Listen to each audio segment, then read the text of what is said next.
To our top story this morning, the row over Mamata's attack claims has now reached the EC's door. A 6-member TMC delegation is going to be visiting Delhi EC office to meet the officials today at 12 p.m. Ahead of their visit, the TMC faced a major setback as EC rejected the memo submitted by the party. And in its reply, the EC said the memo is full of aversions and insinuations that question the very foundation of the Election Commission, and has sought a report from the West Bengal Chief Minister, the West Bengal Chief Secretary, I beg your pardon, today on this particular accident. While the TMC continues to question the transfer of West Bengal DGP and has also denied the claims of Mamata's car door hitting an iron pole, the BJP demands releasing Mamata's accident recorded footage in public domain. Yesterday, both TMC and BJP delegation met with the State Election Commission team in Kolkata over Didi's injury.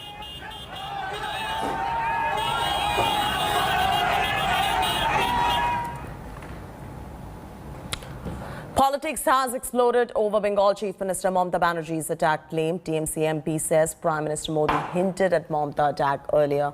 However, the BJP demands a thorough investigation. Here's a complete report coming in. Was it an attack or an accident? The charges and counter-charges over West Bengal Chief Minister Mamata Banerjee's leg fracture has triggered political fireworks from Bengal to Delhi. And the fight has further escalated, with Trinamool Congress now dragging Prime Minister Narendra Modi into the row. TMC MP Dr. Kakoli Ghosh Dastedar has released a video clip of Prime Minister Narendra Modi wondering if the Prime Minister was hinting about an attack when he referred to Mamata's scooty ride in his brigade ground speech last Sunday. हम नहीं चाहते किसी को चोट आए, लेकिन जब scooty ने नंदीग्राम में गिरना तय किया है तो हम क्या करें? Not just Dastedar, TMC MP Saugata Roy also made the same insinuation. प्रधानमंत्री को जैसा बोलना नहीं चाहिए था, इतना वो बोले कि नंदीग्राम में स्कूटी इधर-उधर हुआ. The Prime Minister's jibe at Mamata was in response to her protest against the fuel price hike. Mamata had nearly fallen off the scooter when she held the protest in Kolkata last month. The BJP, meanwhile, has hit back at the TMC for naming the Prime Minister. ये बड़ा दुर्भाग्यपूर्ण है किस प्रकार से TMC के नेता लगातार इसका राजनीतिकरण करने में लगे हुए और प्रधानमंत्री जी पर भी एक प्रकार से टिप्पणी देना सांकेतिक रूप से क्या ये उचित है? जो भी हुआ उसकी जांच होनी चाहिए. चुनाव आयोग ने भी कहा कि वो जांच करेंगे. लोगों की संवेदनाएं समेटने के लिए सिर्फ नोटंकी कर रही है मुझे लगता है, और काफी चीजें सामने आ गई है कि वह कोई हमला नहीं था, एक दुर्घटना थी.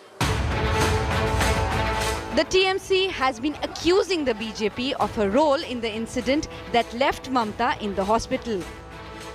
By dragging in Prime Minister Modi, the TMC has raised the temperatures further in the fight for Bengal. With Indrajit Kundu in Kolkata, Bureau Report, India Today. Mamata Banerjee's arch-rival in BJP's Nandigram face, Shivendu Adhikari, is going to be filing his nomination today. He's going to be accompanied by BJP top guns to file his nomination papers for Nandigram that is being contested by none other than the Chief Minister, Mamata Banerjee. The day is going to be beginning with Shivendu's temple hopping. He will first attend a puja at a temple, followed by another one at Jankinath Temple. After the temple visit, Shivendu is going to be holding a roadshow in Haldia and head to file nomination papers subsequently. Shivendu is also going to be accompanied by Union Ministers Smriti Irani, Babul Supriyo and Dharmendra Pradhan.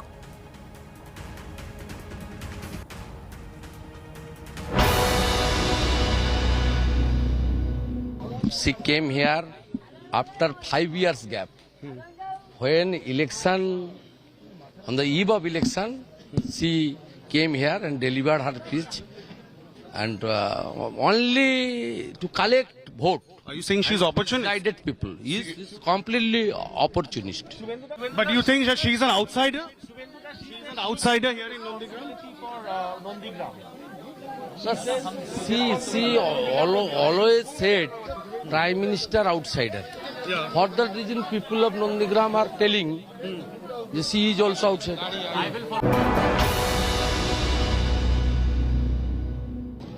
She is scared.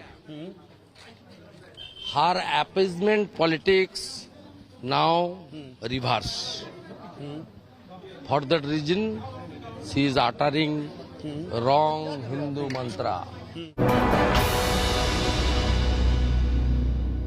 बहुत भारी मत से ममता बनर्जी को भोपाल से भाग के उधर गया मत से वो हारने वाला है 50,000 से ज्यादा वोट पे उन्होंने चुनाव हारेगी पूरी तरह से हारेगी. Prime Minister Narendra Modi is going to be in Ahmedabad to launch a series of events that has been planned to commemorate the 75th anniversary of India's independence. Prime Minister is going to be expected to reach Ahmedabad at about 10 a.m. to celebrate the 91st anniversary of the Dandi March. Following his arrival, the Prime Minister will go to Gandhi Ashram to flag off Dandi March. That is a reenactment of the historic march, if you remember, that Mahatma Gandhi undertook in March 1930. Apart from the Dandi March, a variety of programs have been lined up and are going to be simultaneously held at 75 locations in Gujarat at the places that have been associated with Mahatma Gandhi's life. After the government event, Congress is going to be carrying out its own march against the 3 new farm laws. आजादी का ये अमृत महोत्सव एक ऐसा पर्व होना चाहिए जिसमें स्वाधीनता संग्राम की भावना, उसका त्याग साक्षात अनुभव हो सके, जिसमें देश के शहीदों को श्रद्धांजलि भी हो और उनके सपनों का भारत बनाने का संकल्प भी हो, जिसमें सनातन भारत के गौरव की भी झलक हो, जिसमें आधुनिक भारत की चमक भी हो, जिसमें मनीषियों के आध्यात्म का प्रकाश भी हो, जिसमें हमारे वैज्ञानिकों की प्रतिभा और सामर्थ्य के दर्शन भी हो. Maharashtra's battle against coronavirus continues to worsen as the state reported 14,317 new coronavirus cases on Thursday. The death toll in the state rose to 52,667 with 57 new fatalities. Nagpur has crossed the 1,700 mark, becoming the worst hit city in the state with 1,701 positive cases on Thursday. Pune 1,514, Mumbai with 1,509, Jalgaon with 600 and Nashik reporting 498 cases. The spike in cases has now forced the government to postpone the Maharashtra Public Service Commission examination. The government faced backlash after the decision to postpone the exam. But Chief Minister Uddhav Thackeray on Thursday evening said that the examination is going to be conducted by March 22. Time now for our special COVID segment, the good, the bad and the ugly. Here's the report. Here is the good news of the day when it comes to the COVID-19 situation and the immunization drive against this dreaded infection. Covaxin, which is Bharat Biotech's indigenous vaccine against COVID-19, is not in the clinical trial mode anymore. The moment Bharat Biotech's Covaxin got its interim efficacy data, which is showing efficacy of up to 81%, and that has been published in the Lancet, Bharat Biotech approached CDSCO, which is the subject expert committee of the drug regulator, and asked for removal of the tag of the vaccine, which has for all this while been in the clinical trial mode. The developers of the vaccine have also said that there is hesitancy when it comes to Covaxin because all this while this vaccine had the tag of the clinical trial mode. In that sense, it's a good thing that the vaccine, like Covishield, that has been developed by the Serum Institute, both of these vaccines are now in the category of restricted use authorization or emergency use authorization. Both of them are not in the clinical trial mode anymore. Here is the bad news of the day when it comes to the COVID-19 pandemic situation in the country. India, which up until the month of January early this year was reporting less than 10,000 cases, round about 8 to 9,000 cases on a daily basis, and cases were hovering around 10,000, 11,000 mark often, has now reported more than 22,000 cases, close to 23,000 cases. This is rather worrisome. A couple of states are in fact seeing a surge in cases, which is essentially pushing up the national tally of the total number of new infections. Punjab, for example, is reporting 1,300 cases. Tamil Nadu, Kerala is reporting close to 2,500 cases on a daily basis. But the number one concern continues to be Maharashtra, which is reporting more than 13,000 cases.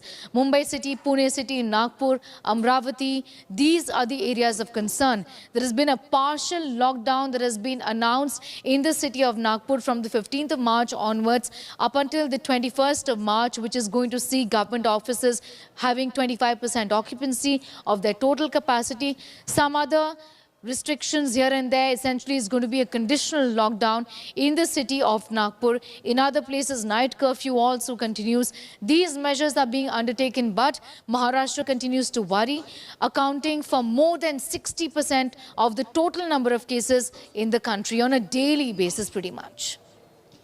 Bringing to you the ugly side to COVID-19. This time, it's Maharashtra again that has reported more than 13,000 cases in the last 24 hours.